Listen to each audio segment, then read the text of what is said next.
nayo umwami watuwambiwe ni Yesu amaso ku maso tuzamubona umukiza tuzabonayo umwami watuwambiwe ni Yesu amaso ku maso tuzamubona nongera i Yerusalemu umurwa wera umanuka uva mu ijuru. Urede étant situé dans la mairie de Kigali, le groupe scolaire de Musanze, situé dans la ville de Ruhengeri, et le Teachers Training School de Buchumbi, situé dans la province de Kigali-Ngali. Et d'autre part, par des directeurs et enseignants de cette éducation. De cette population, nous avons tiré aléatoirement un échantillon de 4 directeurs, 40 enseignants et 120 élèves. Nous avons eu un entretien avec le directeur du Centre national des examens au Rwanda, entretien qui a été centré sur le fonctionnement du centre. Nous avons élaboré un questionnaire pour chaque catégorie, c'est-à-dire directeur, enseignant et élève. Et chaque questionnaire présenté a été élaboré sous des formes, questions ouvertes et questions fermées. Ce questionnaire s'est articulé sur la nécessité du centre d'orientation scolaire, les conditions d'orientation scolaire favorables ou pas aux bénéficiaires, le respect des aspects psychopédagogiques, sociologiques et économiques par l'orientation scolaire dans l'enseignement secondaire. Monsieur le Président du jury, Madame, Messieurs, membres du jury, distingués invités, honorables assemblées, qu'il me soit permis de vous présenter dans les lignes qui suivent les résultats sur lesquels notre étude a abouti. L'étude relève que 35,6% des élèves enquêtés ont choisi les filières en fonction de leur capacité de réussite sur base des résultats obtenus durant les 3 années scolaires du cycle d'orientation. Ce faible taux signifie que 64,3% d'entre eux sont affectés dans les sections dont ils ne se sentent pas sûrs de réussir. Par contre, ceci démontre que 100% des élèves fréquentant les sections scientifiques et les ont demandé. Son constat montre que le Centre national des examens au Rwanda respecte le choix des élèves fréquentant les sections scientifiques parce que d'une part, ces sections ne sont pas sollicitées par de très nombreux élèves et d'autre part, il s'agit des élèves brillants ou relativement forts qui le demandent. Sur un total de 100 élèves fréquentant les sections maths, physique et biochimie, 93,3% affirment que leur choix a été correct, alors que 6,7% regrettent d'avoir fait un tel choix. Cependant, pour les élèves qui fréquentent les sections sociales et pédagogiques, seulement 45,1% ont été placés selon leur choix, alors que 54,9% ont été placés en dehors de leur demande. Aussi, 32,5% de ces derniers ont exprimé le souhait d'être réorientés au cas où les possibilités existent. Dans de tels cas, le Centre national des examens oriente les élèves sans nécessairement tenir compte des aspects psychopédagogiques, sociologiques et économiques. Il ressort de ce qui vient d'être évoqué plus haut que les conditions dans lesquelles se fait l'orientation scolaire à ce niveau ne sont pas favorables aux bénéficiaires et les déterminants sont communs. Pour trouver une solution à cette situation, il serait souhaitable que l'ONINEDIC mette en place un centre d'orientation scolaire et même professionnel qui aiderait les élèves à bien opérer le choix des sections qui leur conviennent. Cet exercice devant se faire dès leur entrée à l'école secondaire. Une autre alternative serait de renforcer les capacités du Centre national des examens par la création en son sein d'un service d'orientation scolaire et même professionnel. Monsieur le Président du jury, Madame, Messieurs, membres du jury, distingués invités, honorables assemblées, l'étude montre bien le rôle joué par l'enseignant lors du choix de l'élève. En effet, il ressort des résultats obtenus que 63% des enseignants enquêtés ont suivi des sections ayant rapport avec les cours qu'ils enseignent. ce qui est une bonne indication qu'ils peuvent être de bons orienteurs de leurs élèves, au cas où ils maîtrisent correctement leur cours. D'autre part, l'étude démontre également la nécessité de suggérer à l'élève la section à choisir. Dans cet ordre d'idées, 90% des enseignants enquêtés disent qu'il est nécessaire de le faire, tandis que seulement 3,3% n'en trouvent pas la nécessité. Dans l'analyse précédente, nous avons trouvé que l'élève a tendance à se former auprès de ces personnes que de ses formateurs. Au fil de cette constatation, il serait mieux que les enseignants s'y impliquent parce que d'une part, ils réalisent l'importance de l'action d'aider l'élève à accéder à une formation qui lui permettrait d'effectuer un choix judiciaire de la section à fréquenter, et d'autre part, ils sont mieux placés plus près de l'élève et peuvent par conséquent déceler à temps les points forts et les points faibles de l'élève. Ainsi, il pourrait l'aider à apprécier ses propres talents et à éviter les ambitions non conformes à ses aptitudes intellectuelles. Monsieur le Président du jury, Madame, Messieurs, membres du jury, distingués invités, honorables assemblées, concernant les attitudes des directeurs face à l'orientation scolaire, l'étude relève que 100% des directeurs essaient de guider leurs élèves dans le choix de sections à fréquenter pour le second cycle du secondaire. Ces directeurs affirment de donner des conseils aux élèves en fonction du niveau de l'élève et sur base de sa situation psychosociale. Cependant, même s'ils ont répondu par l'affirmative, ils ont déclaré ne pas avoir de comité s'occupant de cette tâche d'orienter les élèves et de cette façon, il reste de savoir si ces responsables disposent réellement d'assez de temps pour connaître les capacités de chacun des élèves.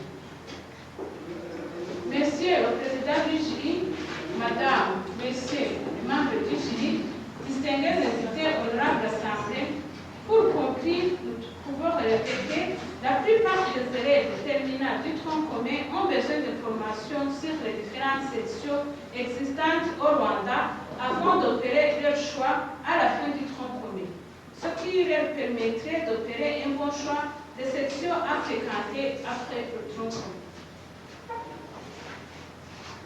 Il apparaît qu'il n'y a pas de structure reconnue qui se préoccupe de l'orientation scolaire des élèves issus du tronc commun, en plus de les aider à choisir des sections conformes à leurs capacités intellectuelles. Il ressort que le Centre national des examens au Rwanda utilise des méthodes de placement des élèves qui ne sont pas nécessairement favorables à ces derniers, excepté ceux qui choisissent les sections scientifiques.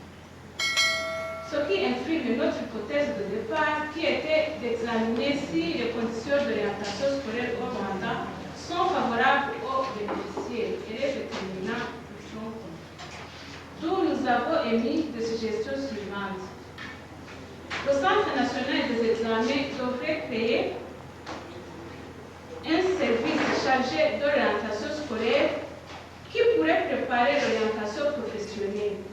Il serait souhaitable que des conseillers en orientation scolaire soient opérationnels dans chaque établissement scolaire.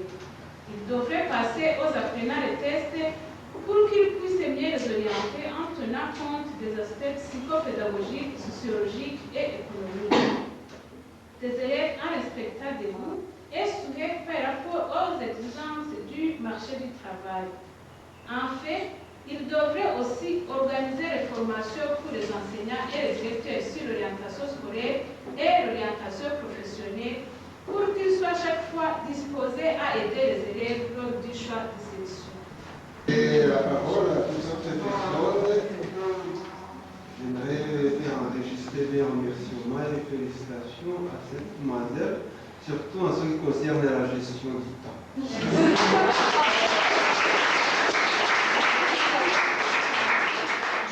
Elle a utilisé juste 15 minutes. Bien, Madame Véronique. Oui, tout est au tiroir. Merci, monsieur le président du jury. je dois avouer que j'ai lu le travail de diplomatisme avec l'exposition et c'est un travail ou un sujet intéressant parce que ça nous concerne tous, du moins, bon, j'allais dire les parents, mais aussi les éducateurs. Nous sommes en train de former des éducateurs, alors l'orientation est très nécessaire pour nos enfants ou nos élèves, c'est très nécessaire. Mais je dois aussi dire que justement la perfection n'est pas de son monde. Il y a ici et là des imperfections. Peut-être que je vais commencer par mes observations avant de poser quelques questions. Je vais commencer par les premiers ciments. C'était une élève de forme peut-être. Normalement, quand on a choisi d'utiliser la première personne du pluriel, il faut être obligé dans tout le texte. Mais Clémentine, des fois, parlait de normes et puis mon directeur, et puis j'avais tant de besoins, et puis nous tenons à exprimer, et puis mes parents, mes études, et vous voyez qu'elle a mélangé. Si tu utilises nous, continue avec nous. Si tu veux utiliser mais, continue avec je, tu veux continuer avec je. Et puis, bon, ici et là, il y a des phrases de démat formulées ou alors il y a des mots peut-être oubliés, je ne sais pas, mais des phrases incompréhensibles, si vous voulez. Et puis peut-être une autre observation que je dois faire, ça concerne ce que vous mettez entre guillemets, voilà pour le premier exposant. Ce qui est entre guillemets ne vous appartient pas. Quand ça ne vous appartient pas, il faut l'écrire par un caractère autre que le reste du texte. Normalement, on met ça en numérique.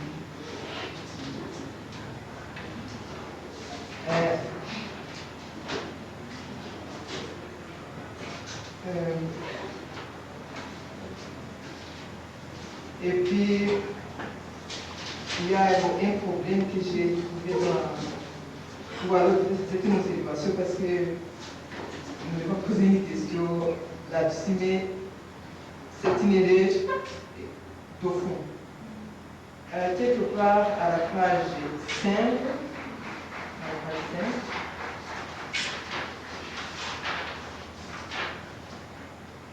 vous avez dit que les troncs communs ont commencé en 2001. Les troncs communs. Cela est faux.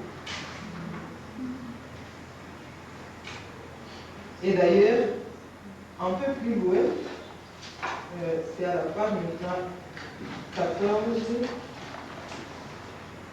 Et à la page 14 jusqu'au A17. Il y a une nouvelle qui peut venir sur toutes ces pages, mais la page 17.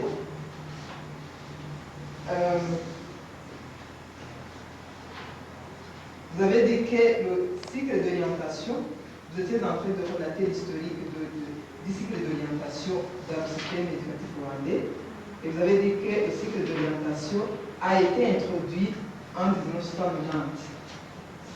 Ça aussi c'est faux.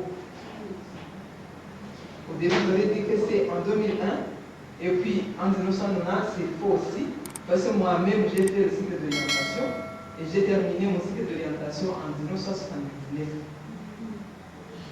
Alors là, il y avait un cycle d'orientation. Donc, c'est une erreur de fonctionner qu'il faudra bien sûr corriger, parce que donc, il y a un certain moment, avec la réforme scolaire de 1979, on a arrêté, et puis après, on a recommencé, on a réintroduit le système éducatif rwandais, le même cycle d'orientation. C'est alors en 1990 qu'on a réintroduit le cycle d'orientation, ce qui a continué jusqu'à aujourd'hui.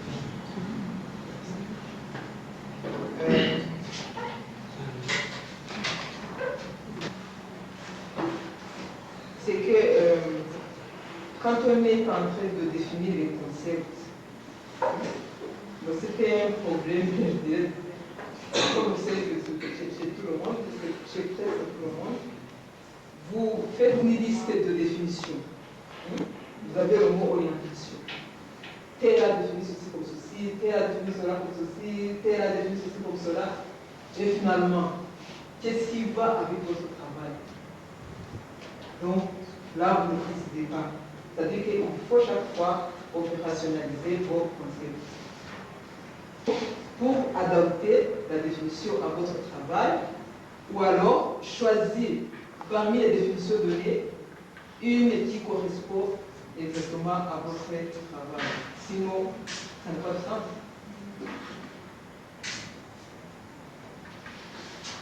L'observation concerne maintenant les questions posées aux invités. Il y a des questions qui ne sont pas, je dirais, très bien posées. Par exemple, si nous prenons la page 41,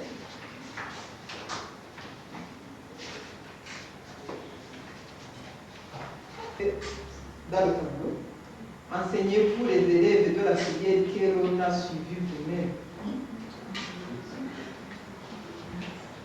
J'ai pas compris. Enseignez-vous les élèves de la filière que l'on a suivi vous-même. Ça c'est. Si vous avez posé une telle question, vous pouvez bien. Oui? Dans le texte, on a bien écrit la façon dont on est écrit, la façon dont on a posé la question. Ici, c'était pour bien les arranger dans le tableau.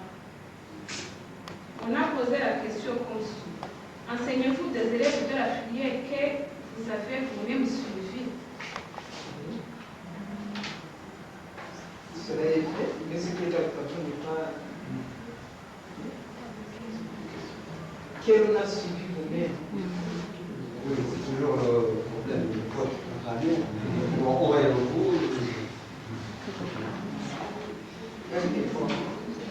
Donc, tantôt c'est on, tantôt c'est vous. Donc là, c'est tantôt nous et tantôt eux.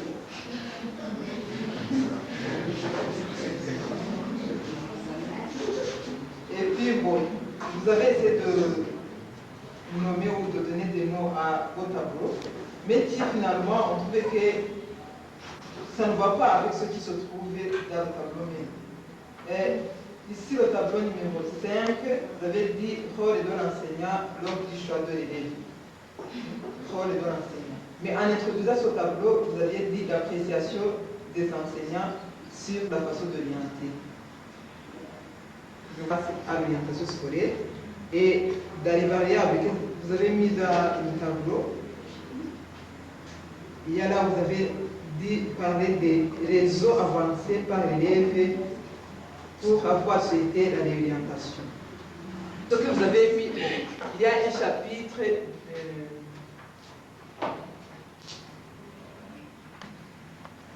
donc le troisième chapitre intitulé présentation, analyse et interprétation des résultats.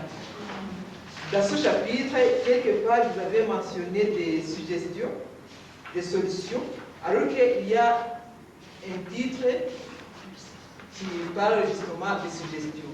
Alors vous avez fait intervenir quelques suggestions à l'intérieur du chapitre 3. Alors je pense qu'il fallait justement attendre le moment opportun pour donner ces solutions ou ces suggestions.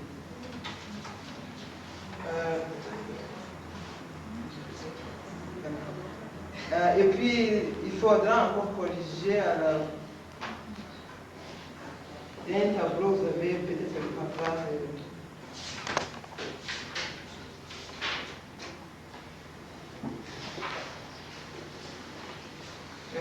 Le tableau toujours numéro 5, vous avez fait les sous-totaux.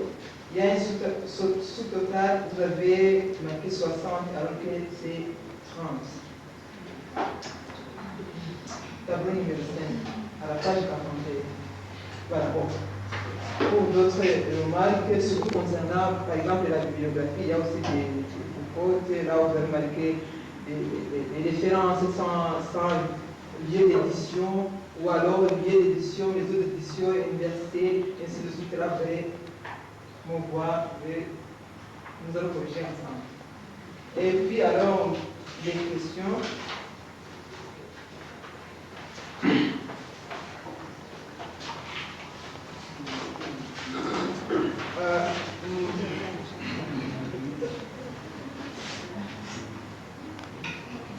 Je vais vous poser peut-être deux questions seulement.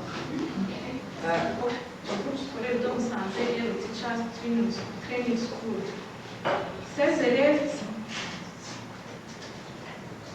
étaient au nombre de 1430 inscrits dans les sections maths physique, biochimie, normal primaire et sciences humaines.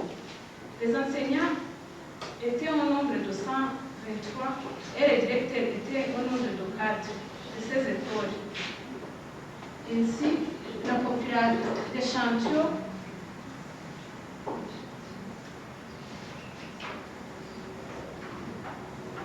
était constituée par 120 élèves, 40 enseignants et 4 directeurs.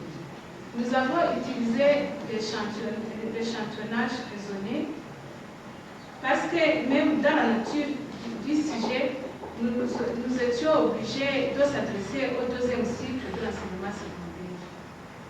Nous avons aussi utilisé l'échantillonnage identifié pour bien déterminer le terrain de notre recherche, plus précisément en précisant les années, 4e année, 5e année et 6e année secondaire. Ainsi, compte tenu du coût temps et coût financier, nous avons utilisé l'échantillonnage accidentel. Concernant... Je vais vous aller vite. C'est un établissement ici à Tigani, et puis à Médéry, et puis dans Tigani. Pourquoi vous avez choisi ça et pas peut-être un établissement à Tumba, Taré? C'était mon sujet sur les sections scientifiques et les sections sociales et pédagogiques. Compte tenu justement du temps et du coût financier, je me suis adressée au groupe scolaire d'Homme Sanzé concernant les sections scientifiques. Et puis, je me suis adressée au Teacher Training School pour les sections normales, ainsi c'est Notre-Dame pour les sections sciences.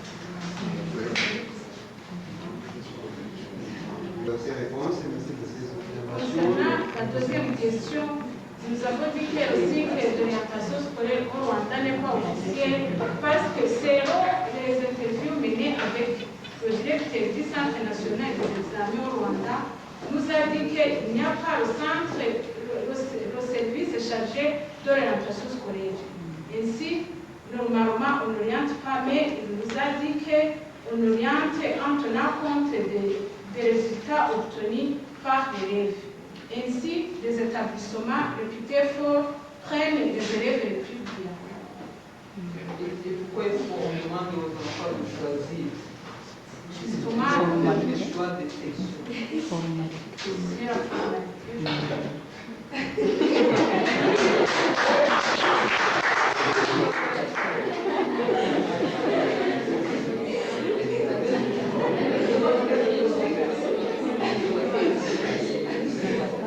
Quand on parle de cycle d'orientation,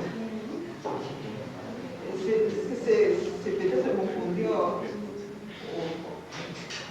au centre de l'éducation, il fallait dans votre... Ne sais pas confondre. Le cycle d'orientation, ce sont les 3 années, les 3 premières années de l'enseignement secondaire. Ainsi, le Centre national des examens devrait avoir la responsabilité de connaître les élèves qui étudient dans ce cycle pour bien les orienter compte tenu de leurs capacités et du marché du travail. Bon, merci beaucoup. Bon, en plus de remerciements formulés par ma professeure, c'est vrai que le travail est loin.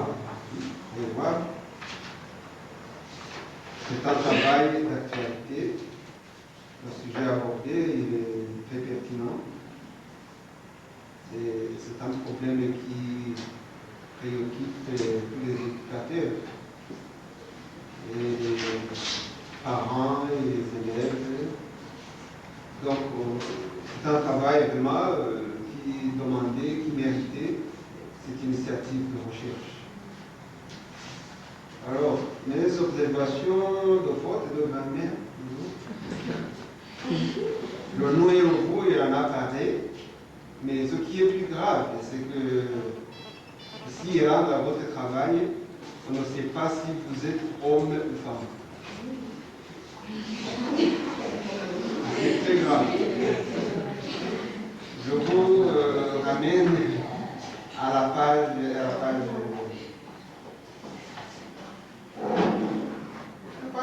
la toute première même. Le tout premier paragraphe. Le choix du sujet dont les détails et les résultats sur lesquels nous sommes arrivés vont vous impressionner. Okay. Nous sommes arrivés là, c'est un nom grave. Et c'est très grave. Il y en a d'autres, alors essayez de les enregistrer.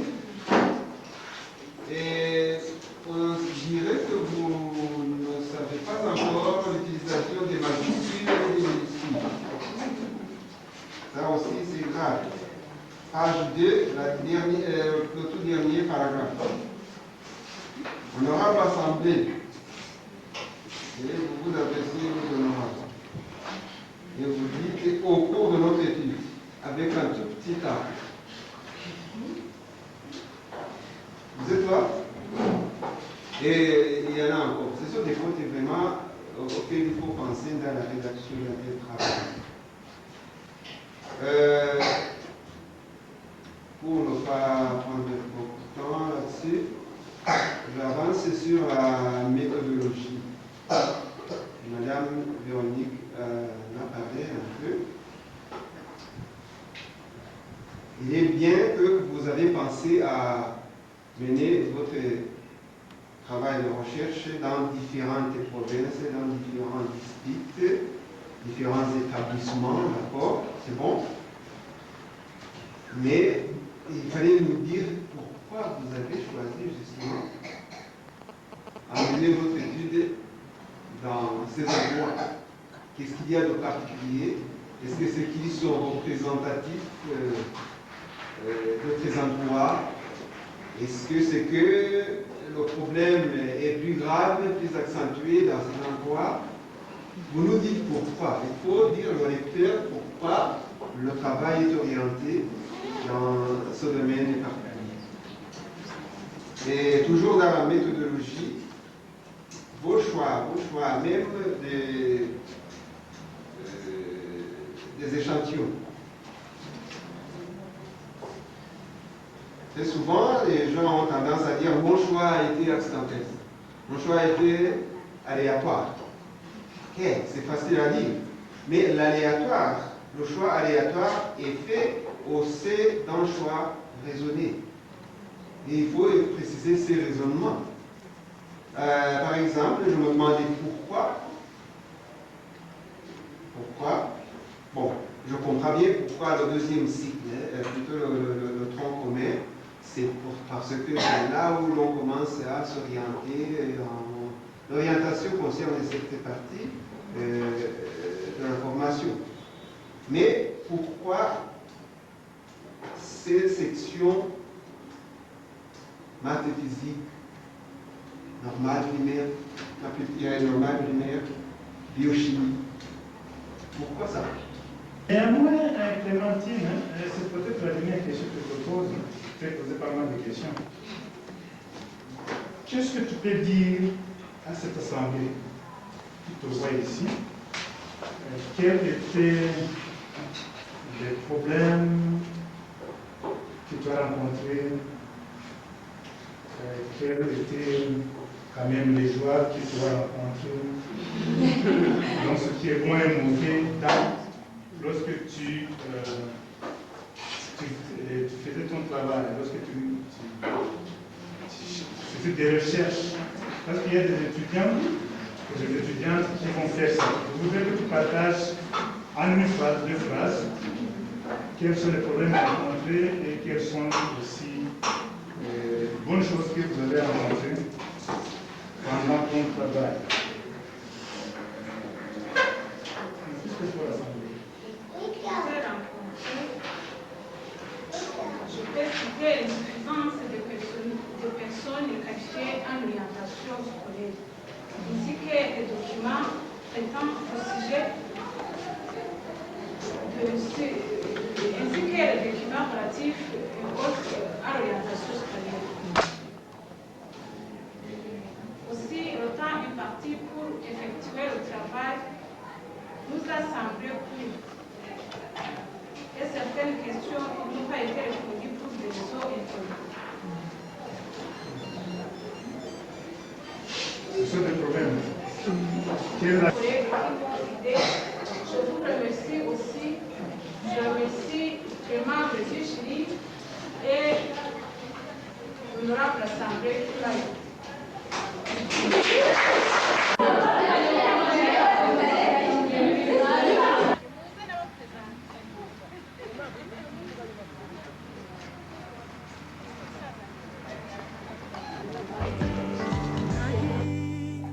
tangaza kwibona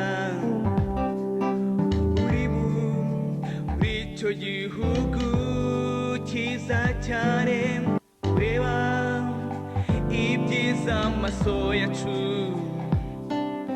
atigeze kureba mu buzima umbwira menyesha nsobanurira iby'uwo murwa wera nsobanurira tuzabonayo umwami watuwamiwe amaso ku maso tuzamubona umbwira menyesha nsobanurira iby'uwo murwa wera nsobanurira tuzabonayo umwami watuwamiwe amaso ku maso tuzamubona.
Tumushime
Demoiselle Kari.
Ndabasaba kongera iyo ntambwe mademoiselle.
Nk'uko mwabibonye ahangaha iburyo bwanjye hagiye abiga iyobokamana, ibumoso bwanjye hagiye abiga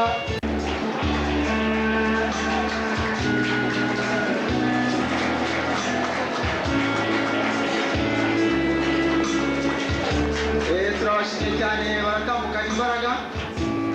Ni byiza cyane, mukomeze muze neza.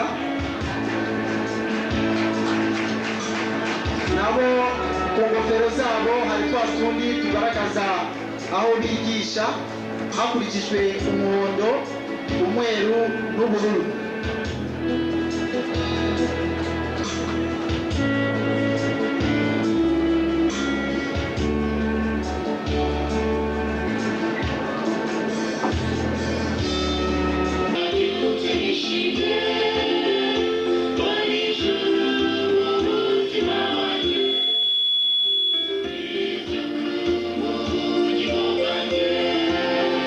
Umwami wajya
itorero ry'Abadventiste muri Afurika yo hagati n'iburasirazuba,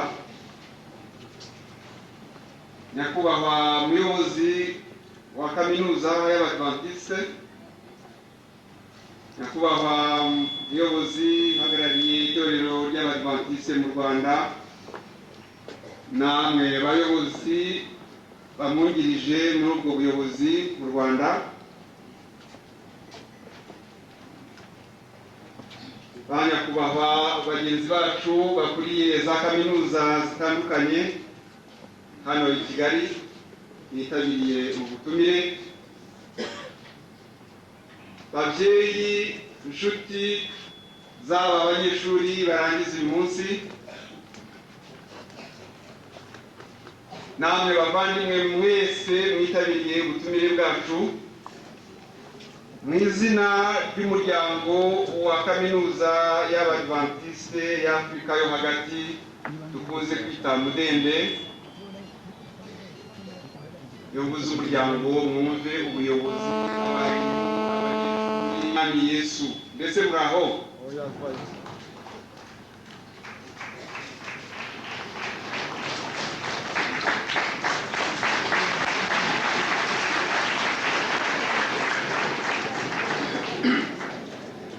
ngira ngo kubera icyo mbonye cyangwa numvise mbanze icyo ntari kubanza uriro ku nzego zitandukanye.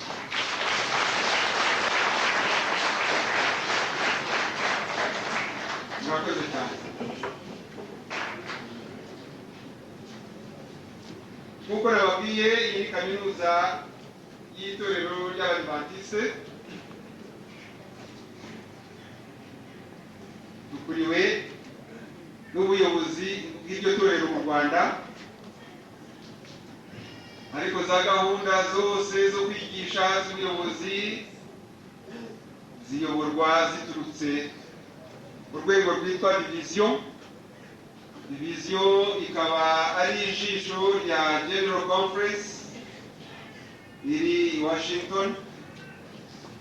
Mu birori nk'ibi, impamyabushobozi cyangwa impamyabumenyi dutanga ntizishobora kwemerwa no kugira agaciro zidafite icyemezo cy'uru rwego. Nicyo gituma uyu munsi turi kumwe n'uwo mushyitsi w'umwihariko uturutse mu rwego rwa division, ni Pasteur Claude Richely. Mbese twabakira dute?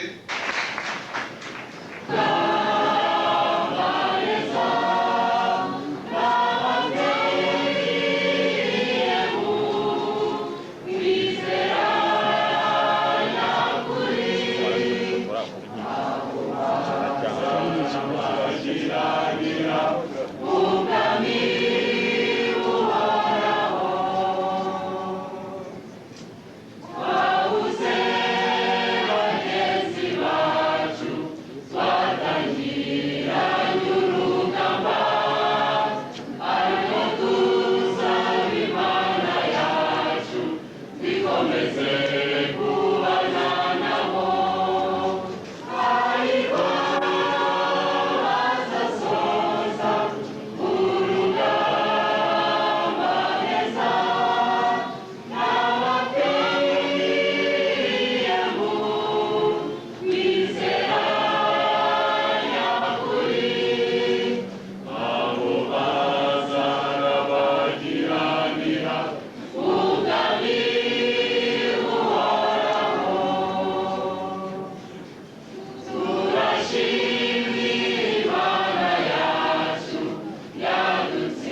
du diplôme de BBA. Ils sont recommandés par la faculté de gestion.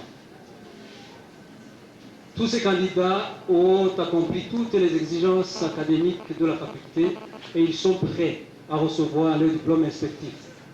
Nous avons dans l'option comptabilité 16 candidats, dont 4 qui ont terminé avec distinction et 12 avec satisfaction. Dans l'option informatique, nous avons 11 candidats. 5 candidats ont terminé avec distinction et 6 avec satisfaction. Nous vous demandons d'accepter ces recommandations. Je vous remercie. Monsieur le doyen, j'accepte tous ces candidats.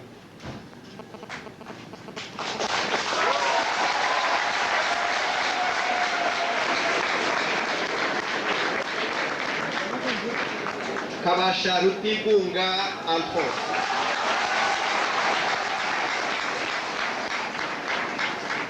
Uwimana Janine.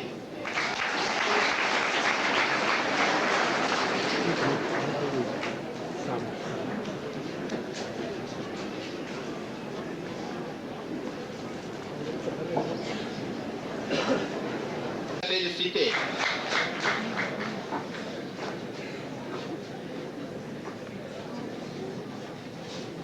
Wamaria Honorine. Umotoni Clémentine. Umukesha Léa. Gilbert.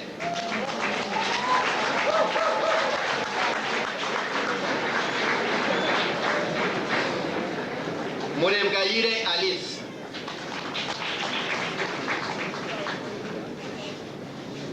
Gachire Norbert.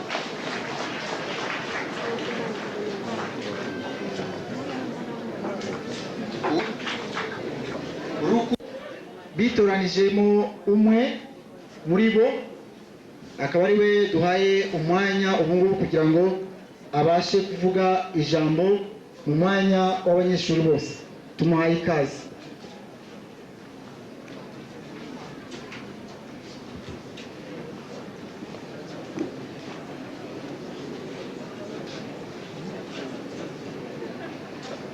Yitwa Murigande Jean Aimé.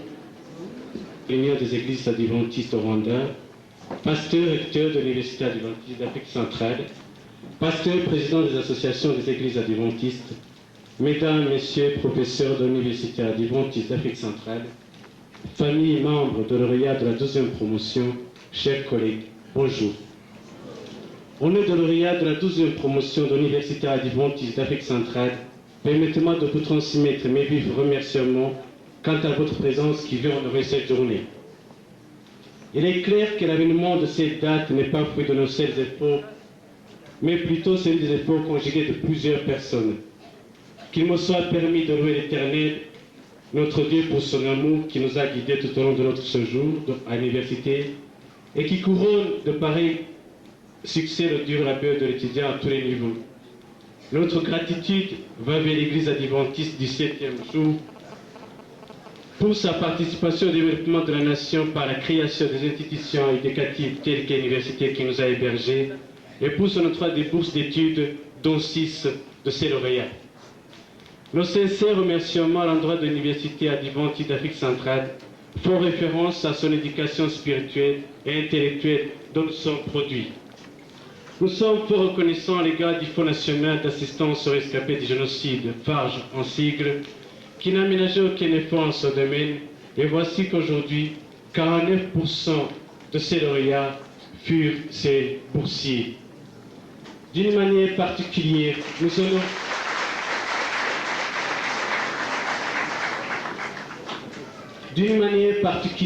nous honorons les grandes initiatives du gouvernement de l'unité nationale qui, par le biais du ministère de l'Éducation, s'engage à promouvoir l'éducation pour tous sans discrimination de tout genre. Du nombre de ces lauréats figurent 4 de ceux qui ont bénéficié de son soutien financier.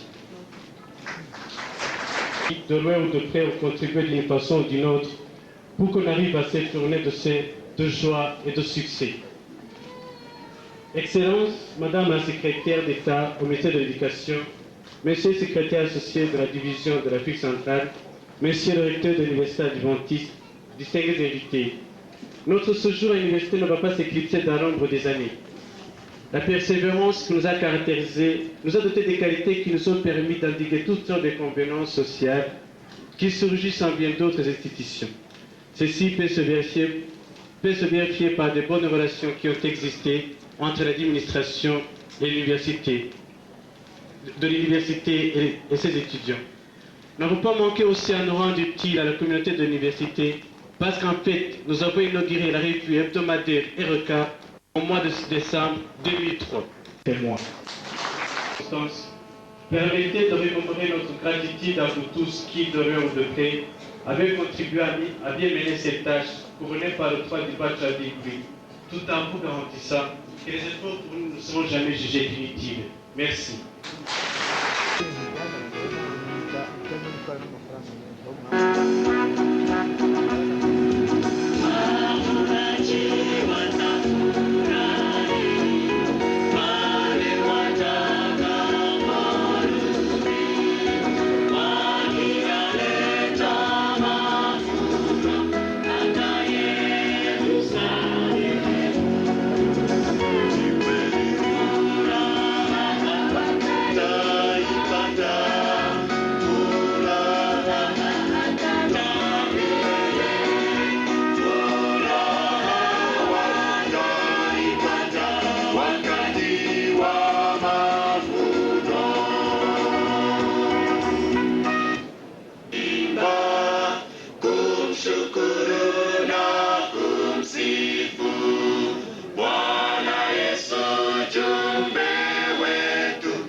ibi birori ni ibyayo ni ukuvuga ngo nabo uyu munsi bahawe diplome.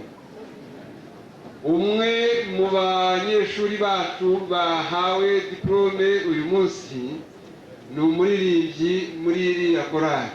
Mbese mwavuga ngo iki? Nimubaha amashyi ibirori byabo. Umuyobozi wa kaminuza kugira ngo atugezeho ijambo yateguye uyu munsi nka nyiruruka. Nous invitons le recteur de l'université pour qu'il puisse venir prendre la parole. Merci. Muri ministère y'uburezi, pasteur le secrétaire associé de la division, pasteur munyamabanga wungirije wo muri division, pasteur le président et le représentant légal de l'église adventiste au Rwanda, pasteur muyobozi w'itorero ry'abadiventiste kandi urihagarariye mu Rwanda, chers invités, batumirwa, chers parents, ababyeyi chers collègues, chers étudiants. n'abagenzi banjye n'abanyeshuri. C'est une grande honneur pour moi de parler de 4e fois pour nos lauréats. Mpawe icyubahiro kubera yuko mbonye umwanya wo kuvuga imbere y'abo banyeshuri barangije. Mais une telle occasion nous donne l'opportunité d'ouvrir la porte pour que le public puisse connaître un petit peu les défis de notre université. Ariko nanone uyu ni umwanya tuba duhawe kugira ngo tubashe kubwira abantu ibyo iyi kaminuza yimirije imbere. Et c'est dans ce sens, permettez-moi de parler un petit peu de la vie et le travail de l'université de tous les jours. Ni mw'ubwo buryo nshaka kubagezaho imibereho n'imirimo ya kaminuza ya buri munsi. L'année 2004 a amené beaucoup de changes dans notre institution. Mu mwaka w'2004 habayemo imihindagurikire muri kaminuza yacu. Le Sénat de l'université au mois de mai a élu une nouvelle équipe pour diriger cette institution. Je veux dire merci pour les dirigeants qui sortent et aussi accueillir les dirigeants qui entrent dans le service. Que nous avons un nouveau vice-recteur académique qui a remplacé M. Stanislas Ruzibiza, aussi un nouveau administrateur financier, Dr. James Mabubi, c'est M. Samuel Gato. Ushinzwe ibikorwa by'amajyambere bya kaminuza Sebahashyi Abel. Un nouveau directeur au service aux étudiants par Pastor Fodidas. N'umuyobozi ushinzwe ibibazo by'abanyeshuri Pastor Fodidas. Et pratiquement tous les doyens étaient remplacés. Ndetse n'abayobozi b'amashami barasimbuwe. Le doyen de la plus grande faculté, c'est Dr. Jean Nagamije. Umuyobozi w'ishami ry'ubucungamari n'icungamutungo ni Dr. Jean Ngamije. Le doyen du département de l'éducation, c'est M. Gered. Umuyobozi w'ishami ry'uburezi ni Gered Rugengande. Et pour le moment, j'ai la responsabilité de diriger le département de la faculté de théologie. Kandi nanjye kugeza aho ibintu byahindukira ni igihe muyobozi w'ishami ry'iyobokamana. Voyez.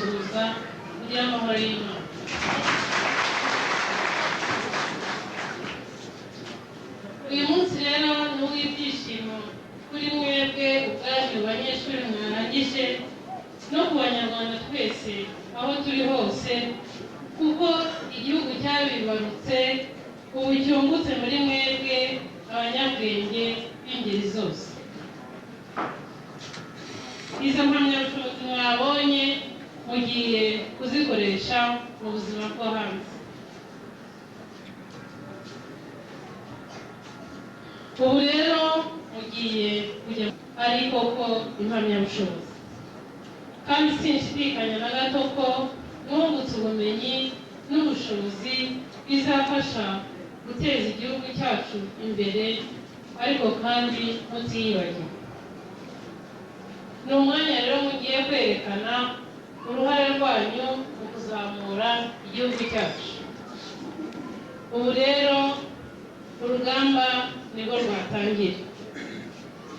Ntimwibeshye ko urugamba rurangiye, ahubwo murarutangiye. Urugamba nibwo mukirutangira rwo guharanira kuba intangarugero n'inyangamugayo. Ubu rero mushije ikivi cya mbere, kandi rero inyota yo kongera gukomeza kwiyungura ubumenyi nibwo igiye kongera kwiyongera. Muhorane rero ibakwe n'ubushake bwo guhora mumenya kurushaho. Murage kandi mushakisha mu buzima bwa buri munsi. Ntihakagire imfuruka n'imwe izasigara utayishakishirijemo. Hatoya ryatafari bavuga ko ryagenewe guhuza imfuruka utazarisiga aho wasuzuguye gushakishiriza. Ubwo mubonye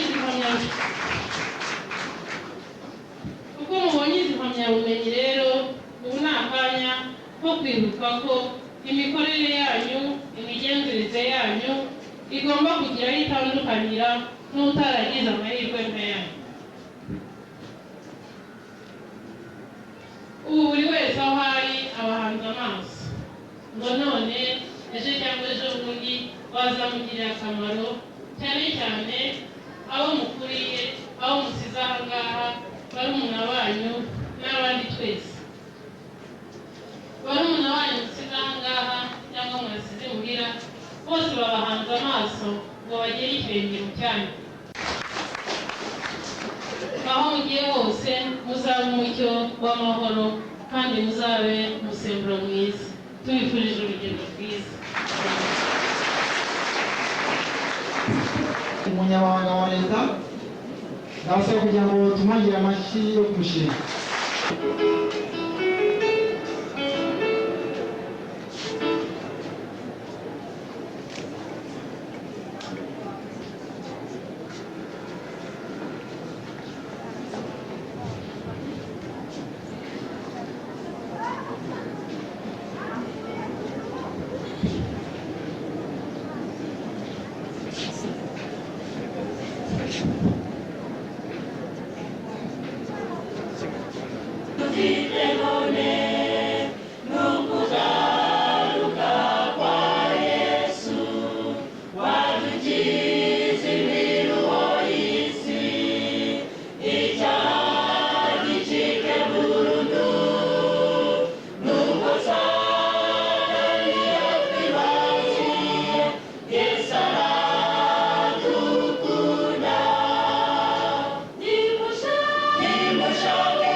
wikoma mu nkokora tugushimiye ko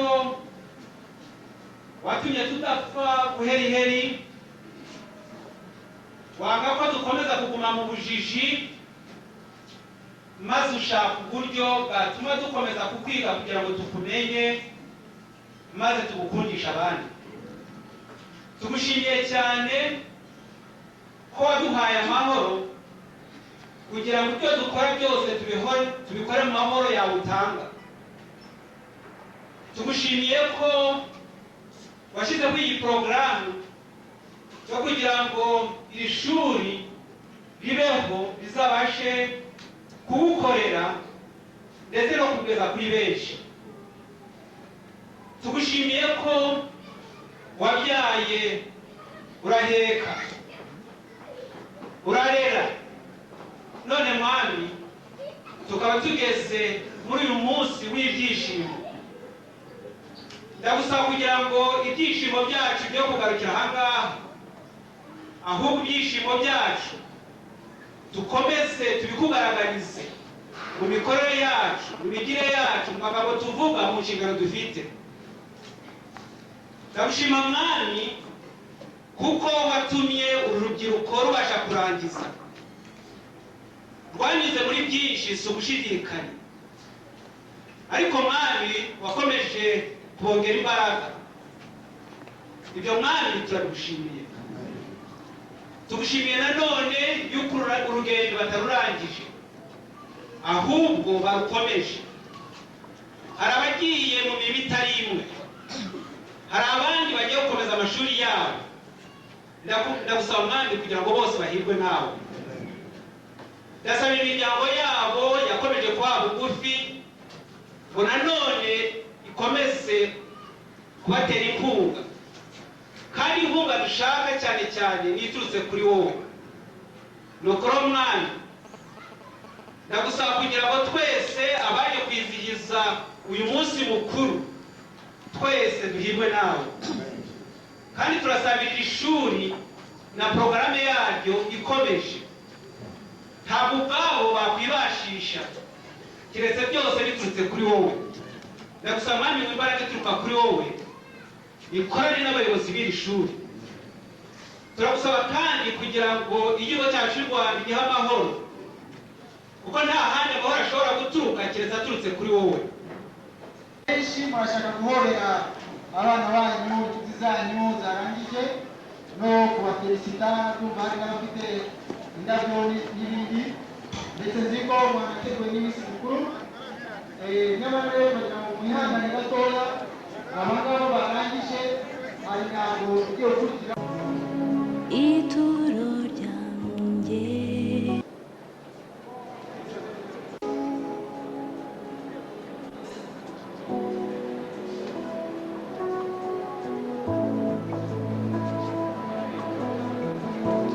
Dore nzanye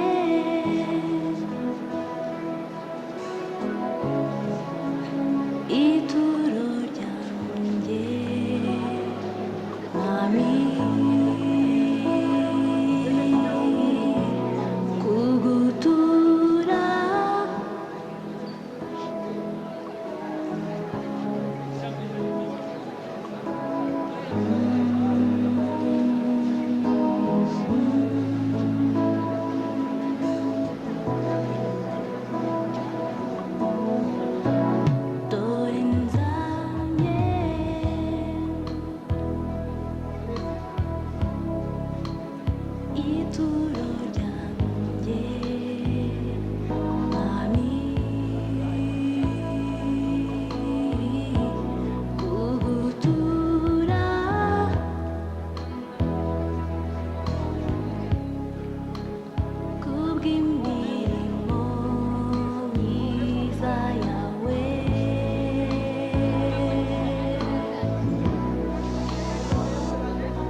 hejuru kubora komeye kuko ari we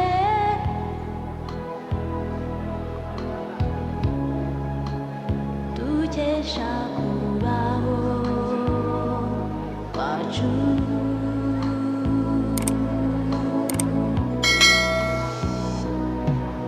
Mureke natwe dukore ibimunezeza kuko ari we ubuturo bwacu duhungiramo.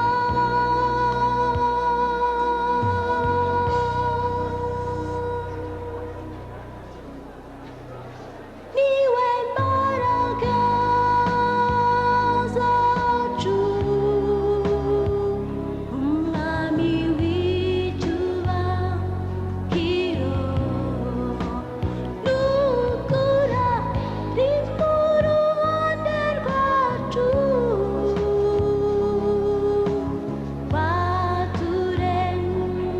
waturengereye, gusa ashaka ko tuba inshuti ze,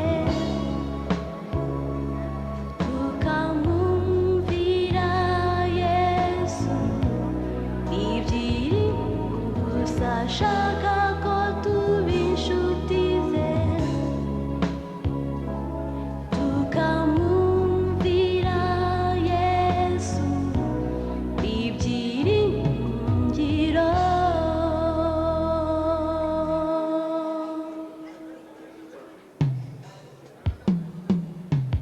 Niwe mbaraga zacu, umwami w'icyubahiro, n'ukura ri mu ruhande rwacu,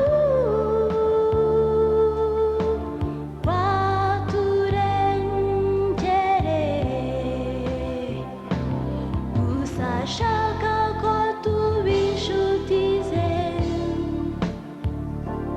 tukamwumvira Yesu ibyiringiro. Dore nzanye ituro ryanjye, mwami,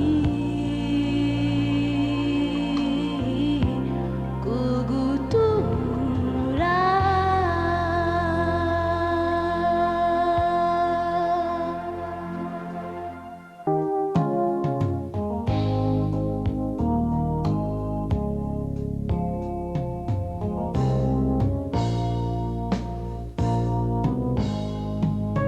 Nagize umunezero mwinshi mu mutima wanjye, numvise ijwi rito ry'impuhwe ritiza n'ibyaha, ndabikwikorera byose, nuko nsanga Yesu maze araduhura. Nabonye amahoro ameze nk'umugezi, kuko namenye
akarusho muri iyi si ya none.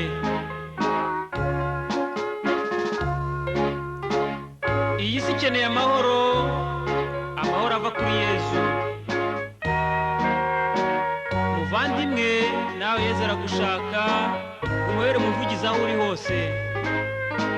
Umva icyo akubwira uyu munsi wa none.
impamyabushobozi amaze igihe kinini aharanira arara adasinziye akora amanywa n'ijoro uyu munsi bayimushyikirije akaba rero nk'uko muri hano n'abasaba ngo umumpe amashyi kuba atarabiriwe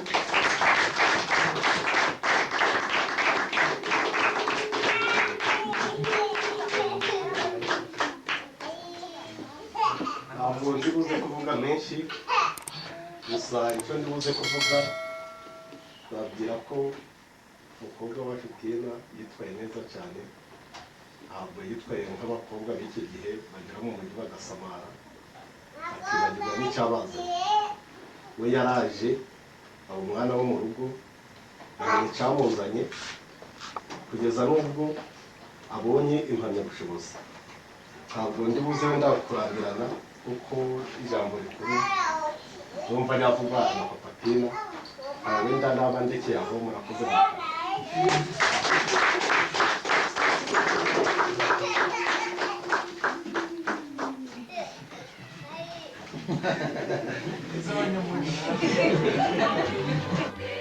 mugira amahoro y'Imana. Ndabanza gushimira rwose umuryango w'umudamu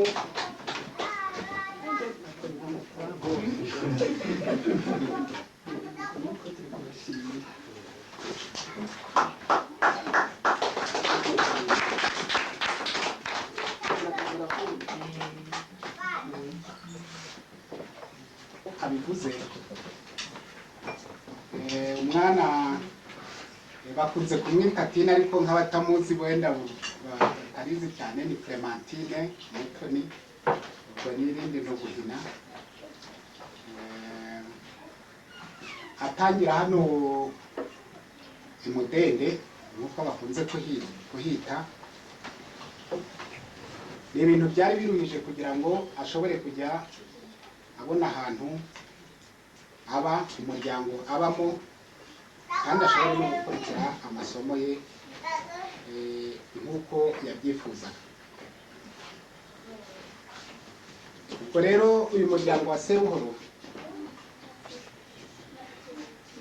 barawegereye twari dusanzwe tubana birumvikana ariko hari ubwo abantu benshi batishobora noneho yemera ko uyu mwana wacu twese aba hano.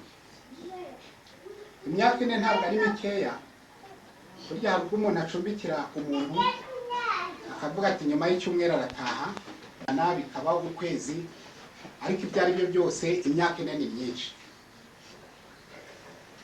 Nubwo arangije uyu munsi rero birumvikana ko yagize ababyeyi babiri yaratugize ariko yagize n'uyu muryango wa Sebuhoro kuko ndumva kwiga ntabwo umuntu ashobora kwiga adafite ahantu ataha ntabwo yashoboraga kwiga mu by'ukuri adafite ahantu ataha. Sebuhoro rwose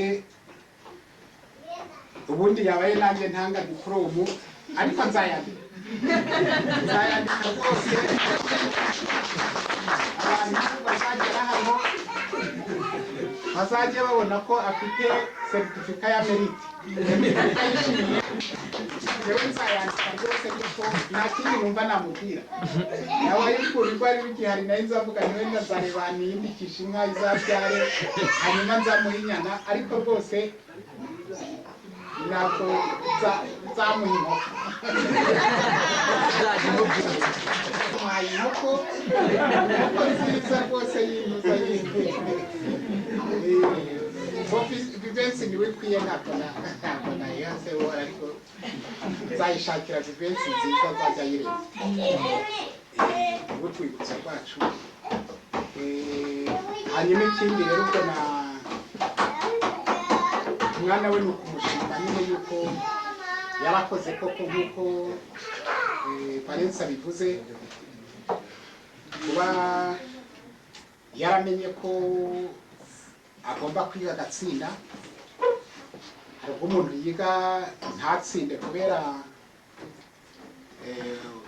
wenda ubwenge umuntu yavuga ntabwo bari bukeya ariko ntabwo babihuje n'ibyo aba asabwa gukora. Burya umwana atsinzwe kubera kuba adashoboye ibyo bintu ntabwo tuba dukwiye byatubabaza, ariko ntabwo biba bikwiye kugira ngo abe umuntu w'igicibwa ngo tuvuge ngo byaramunaniye kwiga, kuko buri muntu agira icyo akora akagishobora. Yaba adashoboye ibyo byo muntu uza mu ikaye ukaba wamwereka no gushushanya akabikora, ukamwereka ubukanishi akabikora, akaba yateka. Burya umwana wemereye ababyeyi kugira ngo akaba avuga ati mumfashe nkora iki n'iki, aba ari mwiza. Ntabwo wavuga ngo ubwo adashoboye kiriya ntacyo amaze. Tukaba twishimiye ko rero ibyo yasabye ko yiga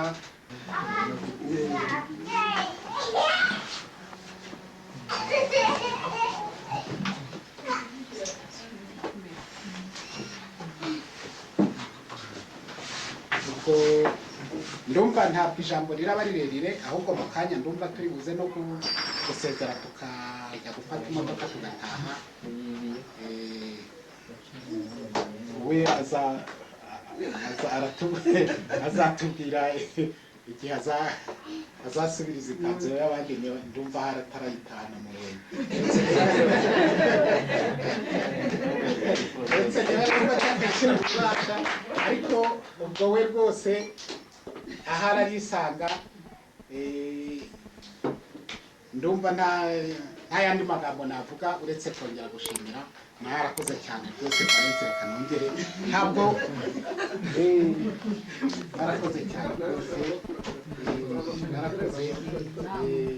Buriya tuzagira igihe twongere tuganire, ntabwo birangiye. Icyo navuga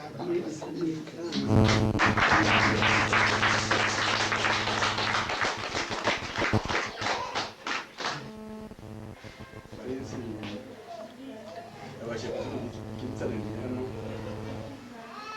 batubishe ko ari umwana wacu bamubonye impamyabumenyi uyu munsi.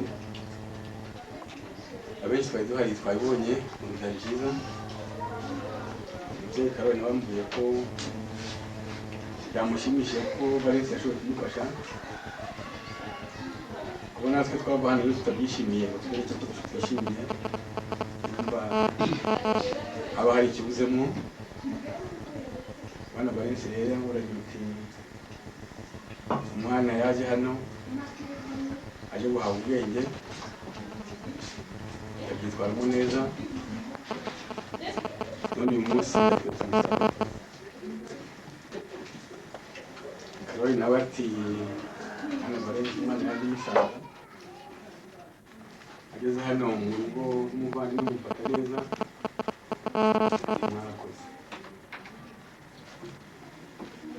Niyo mpamvu mu izina ry'abo twazanye nanjye ngira ngo mbashimire imiryango yombi ko mwafashanyije ibitekerezo cyo kugira umwana akaba umwana mwiza, umwana akaba yatweretse umusaruro muri mbaga. Niyo nabyo nta mumaro munini bivuze, kugira ngo aba afite umutima muzima. Niyo mpanuro twumvise uyu munsi, hari abana barererwa kwa bagenzi babo, ku inshuti z'ababyeyi babo, hari n'abarera abo bana tubifashijwemo n'Imana. Kuriya n'iyindi abo bizakunda wese nawe azagira ikirenge mu cyawe ngaho. Murakoze mwese, ndabashimiye.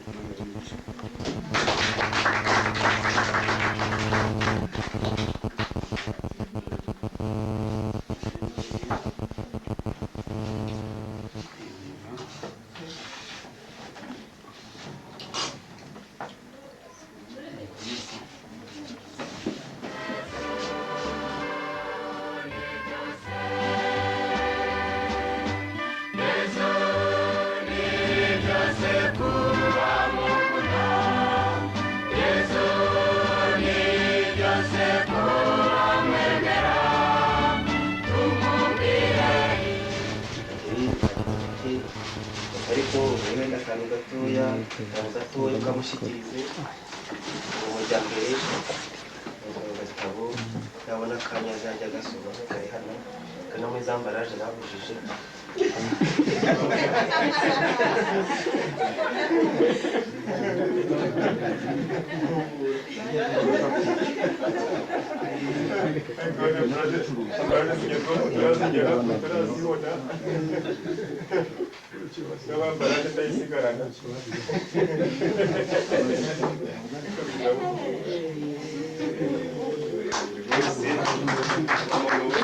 wese ubuhanga n'iki rwose nazongereho rwose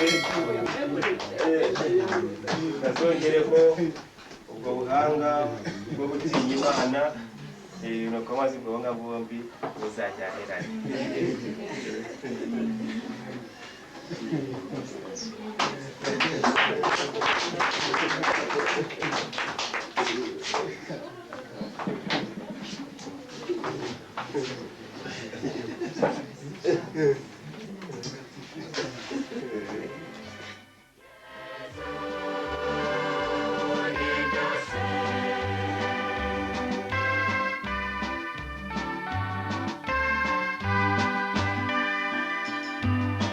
Ntagishobora kutuba watageneye n'ukugira ngo yishe kuzo wezi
barwanira ishyaka, abo bizwi n'amenyekana, abakene n'indushyi. Tuzajya mu ijuru, twibere mu ngoro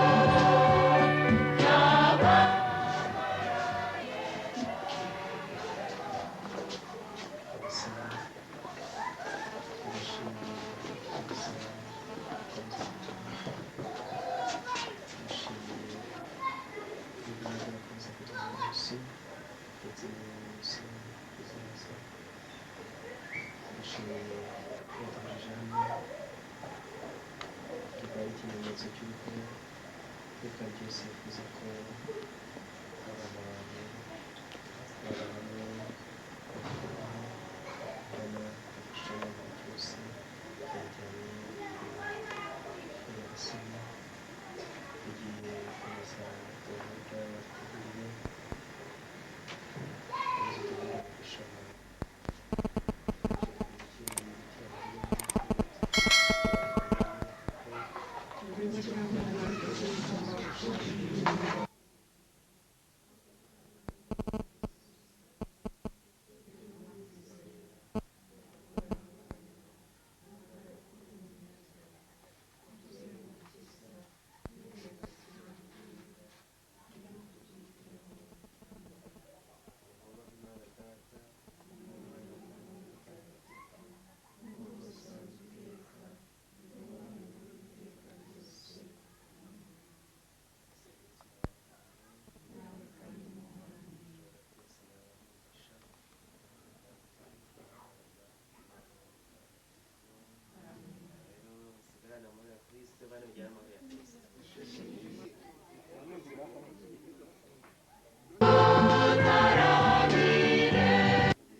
wadutoje kwiyumanganya mu gihe cy'urujijo, utwigisha kubabarira mu gihe by'urugomo, uduha gushirika ubute ko kukwamamaza.